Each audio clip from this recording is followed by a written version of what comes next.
അങ്ങനെ ജനപ്രിയ നായകൻ ദിലീപിന്റെ ഏറ്റവും പുതിയ ചിത്രമായിട്ടുള്ള പവി കെയർടേക്കർ എന്ന സിനിമ കണ്ടു.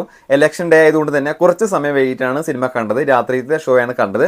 അപ്പോൾ കണ്ടതിന് ശേഷം എൻ്റെ അഭിപ്രായം നിങ്ങളുമായിട്ട് ഷെയർ ചെയ്യണം. നിങ്ങൾ ഒരുപാട് റിവ്യൂസും കാര്യങ്ങളും കണ്ടിട്ടുണ്ടാവും.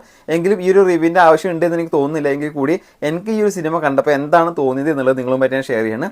എന്തായാലും സിനിമ ഇപ്പോൾ ഒരുപാട് ആളുകൾ കണ്ടിട്ടുണ്ടാവും. കണ്ടവർ നിങ്ങളുടെ അഭിപ്രായം താഴെ കമൻറ്റ് ചെയ്യാം. ഈ സിനിമയെക്കുറിച്ച് ഒറ്റവാക്കിൽ പറയുകയാണെങ്കിൽ നമുക്ക് കുടുംബവും അതുപോലെ തന്നെ കുട്ടികളൊക്കെ ആയിട്ട് തിയേറ്ററിൽ പോയിട്ട് ധൈര്യമായിട്ട് കാണാൻ പറ്റുന്ന നല്ലൊരു ഫീൽ ഗുഡ് സിനിമ. അതുപോലെ തന്നെ നമുക്ക് നഷ്ടപ്പെട്ട പോയ ഒരു ദിലീപ് ഉണ്ടായിരുന്നു. നമുക്ക് ദിലീപിനെ എത്രത്തോളം മിസ് ചെയ്തു ഞാൻ പറയേണ്ട ആവശ്യമില്ല. ദിലീപ് എടുത്താ പൊങ്ങാത്ത ഒരുപാട് സിനിമകളിൽ അഭിനയിച്ചിട്ട് അദ്ദേഹത്തിന്റെ വിലയും കാര്യങ്ങളൊക്കെ പോയിരിക്കുന്ന ഈ സമയത്ത് അദ്ദേഹത്തിന്റെ ഗംഭീരമായിട്ടുള്ള ഒരു തിരിച്ചുവരവ്, അതായത് ദിലീപിൽ നിന്ന് നമ്മൾ എന്താണോ പ്രതീക്ഷിക്കുന്നത് അത് കിട്ടിയ വളരെ എനർജറ്റിക് ആയിട്ടുള്ള നല്ല കോമഡിയും കാര്യങ്ങളൊക്കെ ഫ്രഷ്നെസ് ആയിട്ട് നമ്മുടെ മുന്നിലേക്ക് എത്തിച്ച ഒരു ദിലീപിനെയാണ് ഈ ഒരു സിനിമയിൽ നമുക്ക് കാണാൻ പറ്റിയത്.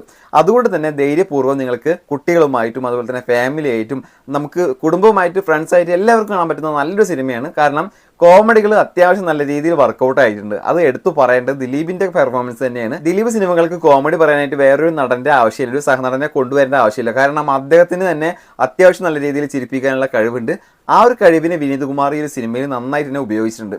അപ്പോൾ എന്തായാലും ഈ ഒരു സിനിമ നമ്മൾ ദിലീപിന്റെ ലേബലിലാണ് ഈ ഒരു സിനിമ അറിയുന്നത്. വളരെ സൈലന്റ് ആയിട്ടാണ് ഈ ഒരു സിനിമ ഇറങ്ങിയിട്ടുള്ളത്. ഈ ഒരു സിനിമക്ക് ആദ്യ ഷോകളൊന്നും വലിയ കാര്യമായിട്ടുള്ള ആളുകളൊന്നും ഉണ്ടായിരുന്നില്ല. ഒട്ടുമിക്ക സ്ഥലത്തും 10 ആൾ വന്നാലേ ടിക്കറ്റ് കൊടുക്കുള്ളൂ എന്ന് പറഞ്ഞ തിയേറ്ററൊക്കെ എനിക്കറിയാം. അപ്പോൾ ഞങ്ങൾ രാത്രിയിലാണ് സിനിമ കണ്ടത്. അതുകൊണ്ട് തന്നെ റിവ്യൂ കാര്യങ്ങളൊക്കെ കണ്ടിട്ട് അത്യാവശ്യം ആളുകളൊക്കെ ഈ സിനിമയ്ക്ക് വന്നു തുടങ്ങിയിട്ടുണ്ടായിരുന്നു. അതുകൊണ്ട് തന്നെ അത്യാവശ്യം ആളുകളുമായിട്ടാണ് ഈ സിനിമ കണ്ടത്. സിനിമ കണ്ടു കഴിഞ്ഞപ്പോൾ അത്യാവശ്യം സിനിമ കണ്ട എല്ലാവരും കൈയടിച്ചിട്ട് സിനിമ ഇഷ്ടപ്പെട്ടു എന്നുള്ളത് കൂടി പ്രകടിപ്പിച്ചിട്ടാണ് തിയേറ്ററിൽ നിന്ന് പോയിട്ടുള്ളത്.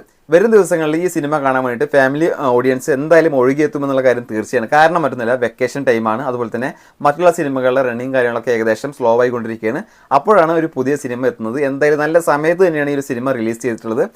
നല്ല രസത്തിൽ നമുക്ക് കാണാൻ പറ്റുന്നുണ്ട്. ചെറിയ ചെറിയ ഭാഗത്ത് ചെറിയ ചെറിയ ലാഗും കാര്യങ്ങളുണ്ട്. ചില സ്ഥലത്ത് നമുക്ക് കണ്ടു പരിചയിച്ച കുറച്ച് കാര്യങ്ങളുണ്ട്. അതൊഴികെ ബാക്കി എല്ലാം തന്നെ വളരെ ഗംഭീരമായിട്ട് വിനീത് കുമാർ ചെയ്തിട്ടുണ്ട്. എന്തായാലും ദിലീപിന്റെ കഷ്ടകാലം മാറി എന്ന് നമുക്ക് വിചാരിക്കും. കാരണം ഈ ഒരു സിനിമ കൂടി പരാജയപ്പെടുകയാണെങ്കിൽ ഒരു പക്ഷേ ദിലീപിന് വലിയ രീതിയിൽ അത് ദോഷമായിട്ട് ബാധിക്കുമായിരുന്നു. പക്ഷേ ഈ സിനിമ വളരെ ഗംഭീരമാക്കിയിട്ടുണ്ട്. എല്ലാ പ്രേക്ഷകർക്കും ഇഷ്ടപ്പെടുന്ന രീതിയിൽ തന്നെയാണ് സിനിമ ചെയ്തിട്ടുള്ളത്.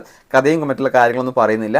നമുക്ക് ആദ്യം മുതൽ അവസാനം വരെ കണ്ടിരിക്കാം. മ്യൂസിക് ആണെങ്കിലും ശരി, അതുപോലെ തന്നെ ഛായാഗ്രഹണം ആണെങ്കിലും ശരി, ഈ ഒരു സിനിമ നമ്മളെ പിടിച്ചിരുത്തും. തിയേറ്ററിൽ നല്ല രസത്തിൽ കൊണ്ടുപോയിട്ടുണ്ട്. ചില സ്ഥലത്ത് മാത്രമേ കുറച്ച് ലാഗ് ഫീൽ ചെയ്തിട്ടുള്ളൂ. അത് ഫസ്റ്റ് ഹാഫിൽ മാത്രം. സെക്കൻഡ് ഹാഫ് നോക്കുകയാണെങ്കിൽ വളരെ ഗംഭീരമായിട്ട് തന്നെ ചെയ്തു വെച്ചിട്ടുണ്ട്. ക്ലൈമാക്സും അത്യാവശ്യം നല്ല തിരക്കില്ലാത്ത രീതിയിൽ ചെയ്തു വെച്ചിട്ടുണ്ട്. കൂടെ അഭിനയിച്ച ജോണി ആന്റണി, അതുപോലെ തന്നെ ധർമ്മജൻ, അതുപോലെ തന്നെ സിനിമയിൽ പുതുമുഖങ്ങളായിട്ട് വന്നിട്ടുള്ള നടിമാരൊക്കെ അവരുടെ ഭാഗം ഗംഭീരമായിട്ട് ചെയ്തിട്ടുണ്ട്. അത്യാവശ്യം മോശമൊന്നും പറയാനില്ല, എല്ലാവരും തന്നെ നന്നായിട്ട് തന്നെ ചെയ്തിട്ടുണ്ട്. പിന്നെ എടുത്ത് പറയേണ്ടത് ദിലീപിൻ്റെ കൂടെ അഭിനയിച്ച ആ നായയുടെ കാര്യമാണ്. ബ്രോ എന്ന നായയുടെ പേര് അത്യാവശ്യം നല്ല രീതിയിൽ തന്നെ ദിലീപിൻ്റെ കൂടെ കട്ടക്ക് നിന്ന് അഭിനയിച്ചിട്ടുണ്ട്.